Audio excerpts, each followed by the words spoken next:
ಪ್ರಶ್ನೆ ಪತ್ರಿಕೆ ಸೋರಿಕೆ ಹೊಣೆ ಹೊತ್ತು ಕೇಂದ್ರ ಶಿಕ್ಷಣ ಸಚಿವ ಧರ್ಮೇಂದ್ರ ಪ್ರಧಾನ್ ರಾಜೀನಾಮೆಗೆ ಒತ್ತಾಯಿಸಿ ಸಮಾನ ಮನಸ್ಕರು ಹಾಗೂ ಪ್ರಗತಿಪರ ಸಂಘಟನೆ ವತಿಯಿಂದ ಚಿಕ್ಕಮಗಳೂರು ನಗರದ ಆಜಾದ್ ಪಾರ್ಕ್ ವೃತ್ತದಲ್ಲಿ ಪ್ರತಿಭಟನೆ ನಡೆಸಿದರು. ಕಾಂಗ್ರೆಸ್ ಹಿರಿಯ ಮುಖಂಡರಾದ ಎಂಎಲ್ ಮೂರ್ತಿಯವರು ಮಾತನಾಡಿ, ನೀಟ್ ಪ್ರಶ್ನೆ ಪತ್ರಿಕೆ ಸೋರಿಕೆ ದೇಶದ ದೊಡ್ಡ ಹಗರಣದ ಬಗ್ಗೆ ಕೇಂದ್ರ ಸರ್ಕಾರದ ನಿರ್ಲಕ್ಷ್ಯ ನಾಚಿಕೆಗೇಡಿನದಾಗಿದೆ. ಮೋದಿಯವರು ಈ ಹಗರಣದ ಬಗ್ಗೆ ಇಂದಿಗೂ ಮಾತನಾಡದಿರುವುದು ಭ್ರಷ್ಟಾಚಾರವನ್ನ ಪೋಷಿಸುವ ಕೇಂದ್ರ ಸರ್ಕಾರದ ನೀತಿಯನ್ನ ಪ್ರತಿಬಿಂಬಿಸುತ್ತದೆ ಎಂದರು.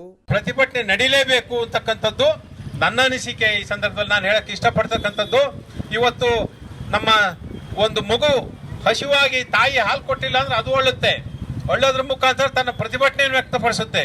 ಆ ತಾಯಿ ಬಂದು ಆ ಮಗುನ ಎತ್ಕೊಂಡು ಹಾಲು ಕೊಡ್ತಕ್ಕಂಥ ಕೆಲಸ ಮಾಡೋದ್ರ ಮುಖಾಂತರ ಅದು ಗ್ರೀವೆನ್ಸಸ್ ಕೇಳುತ್ತೆ. ಇವ್ರಿಗೆ ಏನಾಗಿದೆ ಅಂದ್ರೆ ಲಾಠಿ ತಗೊಂಡು ಹೊಡೆದು ಇವ್ರ ಕೈಲಿ ಅದಕ್ಕೂ ತಾಕತ್ತಿಲ್ಲ, ಫೇಕ್ ಡ್ರೆಸ್ಸಲ್ಲಿ ಪೊಲೀಸ್ನವ್ರು ಕರ್ಕೊಂಡ್ಬಂದು ಹೊಡ್ತಕ್ಕಂಥ ಅಟೆಂಪ್ಟ್ ಮಾಡ್ತಕ್ಕಂಥ ಕೆಲಸವನ್ನು ಮಾಡ್ತಾರೆ. ಇಂಥ ಅಯೋಗ್ಯರು ಇವತ್ತು ವಿದೇಶಗಳಲ್ಲಿ ನಮ್ಮ ಒಂದು ಗೌರವವನ್ನು, ನಮ್ಮ ರಾಷ್ಟ್ರದ ಗೌರವವನ್ನು ಹಾಳು ಮಾಡ್ತಕ್ಕಂಥ ಕೆಲಸ ಮಾಡ್ತಿದ್ದಾರೆ. ಇವತ್ತು ಬೆಳಿಗ್ಗೆ ನೋಡಿದೆ, ಇಂಗ್ಲೆಂಡ್ ಅಲ್ಲಿ ನರೇಂದ್ರ ಮೋದಿ ಮತ್ತು ಅವ್ರ ಸರ್ಕಾರಕ್ಕೆ ಕ್ಯಾಕೆಟ್ಸ್ ಹೋಗಿತಾ ಇದ್ದಾರೆ. ನಿನ್ನೆ ಲಾಸ್ ಏಂಜಲಸ್ ಅಲ್ಲಿ ಹೋಗಿತಾ ಇದ್ರು. ಅಂತಾರಾಷ್ಟ್ರೀಯ ಮಟ್ಟದಲ್ಲಿ ನಮ್ಗೆ ಕೆಟ್ಟ ಹೆಸರು ತರ್ತಕ್ಕಂಥ ಮಹಾನ್ ಕೆಲಸವನ್ನು ಮಾಡ್ತಿದ್ದಾರೆ ಅಂದ್ರೆ ಅದು ಮಾನ್ಯ ನರೇಂದ್ರ ಮೋದಿ ಅವರು ಮತ್ತು ಅವ್ರ ತಂಡ ಮಾಡ್ತಾ ಇದೆ. ಈ ಕೂಡಲೇ ನಮ್ಮ ಒತ್ತಾಯ, ಆ ವಿದ್ಯಾರ್ಥಿಗಳ ಸಾವಿಗೆ ಕಾರಣ ಆದಂತ ಒಂದು ಎಕ್ಸಾಮ್ ನಡ್ಸಕ್ಕೆ ನೆಟ್ಗೆ ಆಗದೆ ಇದ್ದಂತ ಮಂತ್ರಿ ಇಟ್ಕೊಂಡು ನೀವೇನ್ರಿ ಸರ್ಕಾರ ಮಾಡ್ತೀರಿ? ಅವ್ನು ತೆಗೆದಾಕ್ರಿ, ಎಲ್ಲ ಸರಿಯಾಗತ್ತೆ.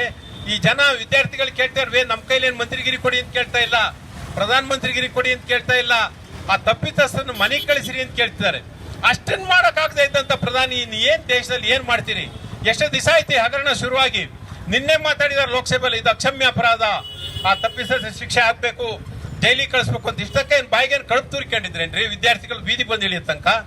ನಿನ್ನೆ ಪ್ರಧಾನಮಂತ್ರಿಯ ಕಚೇರಿ ಮುಂದೆ ಪ್ರತಿಭಟನೆ ಮಾಡ್ತಾ ಇದ್ರೆ ಪ್ರಧಾನಮಂತ್ರಿಯ ಕಚೇರಿ ಮುತ್ತಿಗೆ ಹಾಕ್ತಾರೆ ಅಂತ ಹೇಳಿ ಇವರು ವಿರೋಧ ಪಕ್ಷದ ನಾಯಕರಾದಂತ ರಾಹುಲ್ ಗಾಂಧಿ ಅವ್ರನ್ನ ಅನೇಕರನ್ನ ಬಂಧನ ಮಾಡ್ತಕ್ಕಂಥ ಕೆಲಸ ಮಾಡ್ತಾರೆ. ಇವತ್ತು ಯಾರಾದ್ರೂ ನಾವೇ ಕಟ್ಟಿರ್ತಕ್ಕಂಥ ಒಂದು ಸಂಸ್ಥೆನ ಮುತ್ತಿಗೆ ಹಾಕಿ ಧ್ವಂಸ ಮಾಡಕ್ ಆಗಲ್ಲ. ಇವ್ರಿಗೊಂದು ಕಾರಣ ಬೇಕು.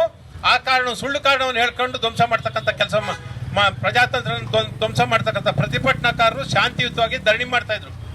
ಅವ್ರನ್ನ ಎತ್ತಾಕೊಂಡೋಗಿ ಅವ್ರ ಮೇಲೆ ಹಲ್ಲೆ ಮಾಡ್ತಕ್ಕಂಥ ಕೆಲಸವನ್ನು ಮಾಡಿ ಈ ಏನು ಸರ್ವಾಧಿಕಾರಿ ಧೋರಣೆಯನ್ನ ತಾಳಿ ಚಳುವಳಿಯನ್ನ ಹತ್ತಿಕ್ತಕ್ಕಂಥ ಕೆಲಸ ಮಾಡ್ತಾರೆ.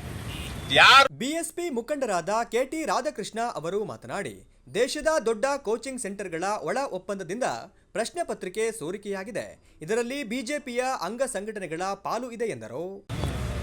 ಅವರೆಲ್ಲರಿಗಿಂತ ಹೆಚ್ಚು 11 ವರ್ಷಗಳಲ್ಲಿ ಹೊರದೇಶವನ್ನ ಅವರು ಸುತ್ತಿದ್ದಾರೆ. ಹೊರದೇಶದಲ್ಲಿ ಅನೇಕ ರಾಷ್ಟ್ರಗಳಲ್ಲಿ ಅವರಿಗೆ ಮೆಡ್ಲನ್ನು ಕೊಟ್ಟಿದ್ದಾರೆ, ವಿಶ್ವ ನಾಯಕನ ಪಟ್ಟವನ್ನು ಕೊಟ್ಟಿದ್ದಾರೆ. ಬಹುಶಃ ಅವರು ತಗೊಂಡಷ್ಟು ಪ್ರಶಸ್ತಿಯನ್ನು ಹೊರದೇಶದಲ್ಲಿ ಇದುವರೆಗೆ ಆಗಿರುವಂಥ ಪ್ರಧಾನಿ ಯಾರೂ ತಗೊಳಕ್ಕಾಗಿಲ್ಲ ಅಂತೇಳಿ ನನ್ನ ಅನಿಸಿಕೆ. ಅದೇ ನಮ್ಮ ದೇಶದೊಳಗೆ ನೋಡಿದ್ರೆ ಇಷ್ಟು ವರ್ಷಗಳ ಕಾಲ ಪ್ರಧಾನಮಂತ್ರಿಗಳಾದ್ರಲ್ಲ, ಅವರೆಲ್ಲರಿಗಿಂತ ಹೆಚ್ಚು ಭ್ರಷ್ಟಾಚಾರದಲ್ಲಿ ಮುಳುಗಿರುವಂಥ ಪ್ರಧಾನಮಂತ್ರಿ ಮೊದಲನೇರು ಅಂತಂದರೆ ನರೇಂದ್ರ ಮೋದಿ ಅವರು. ಬಹುಶಃ ಅವರಷ್ಟು ಸ್ವಜನ ಪಕ್ಷಪಾತವನ್ನು ಕೂಡ ಇದುವರೆಗೆ ಆಗಿರುವಂಥ ಪ್ರಧಾನಮಂತ್ರಿಗಳು ಮಾಡಿಲ್ಲ. ಅಷ್ಟೊಂದು ಕೆಟ್ಟ ಆಡಳಿತವನ್ನು ನಮ್ಮ ಭಾರತ ದೇಶಕ್ಕೆ ಕೊಡ್ತಾ ಇದ್ದಾರೆ. ನಮ್ಮ ಎಂ ಎಲ್ ಮೂರ್ತಿ ಸಾಹೇಬರು ಮಾತಾಡಿದಾಗೆ ಪ್ರಜಾಪ್ರಭುತ್ವ ಅಂತಂದರೆ ಅವರ ಬೇಡಿಕೆಗಳನ್ನು ಅಥವಾ ಅವರ ಸಮಸ್ಯೆಗಳನ್ನು ಹೇಳಿಕೊಡುವಂಥ ಒಂದು ಸ್ಥಿತಿ ಇರಬೇಕು. ಆದ್ರೆ ಇವತ್ತು ಈ ವ್ಯವಸ್ಥೆಯ ವಿರುದ್ಧ ಯಾರಿಗೆ ಅನ್ಯಾಯ ಆಗ್ತಿದೆಯೋ ಅವ್ರಿಗೆ ಕೇಳಿದರೆ ಅದನ್ನ ಹತ್ತಿಕ್ಕುವಂಥ ವ್ಯವಸ್ಥೆ ಇವತ್ತು ಉಲ್ಬಣ ಆಗಿದೆ. ಅಂತಂದರೆ ಪ್ರಜಾಪ್ರಭುತ್ವ ವ್ಯವಸ್ಥೆ ನಮ್ಮ ಭಾರತದಲ್ಲಿ ಇದೆಯಾ ಅನ್ನೋ ಪ್ರಶ್ನೆಗಳು ಇವತ್ತು ನಮಗೆ ಕಾಡ್ತಾ ಇದೆ. ಮಿತ್ರರೇ, ಅವರು ಅನೇಕ ವರ್ಷಗಳ ಕಾಲ ಕಾಂಗ್ರೆಸ್ ಆಡಳಿತ ಇರಬಹುದು ಅಥವಾ ಬೇರೆ ಬೇರೆ ಆಡಳಿತ ಏನಿತ್ತು ನಮ್ಮ ಭಾರತದಲ್ಲಿ, ಅದನ್ನೆಲ್ಲ ಆರೋಪಿಸಲೇ ಬಂದರು.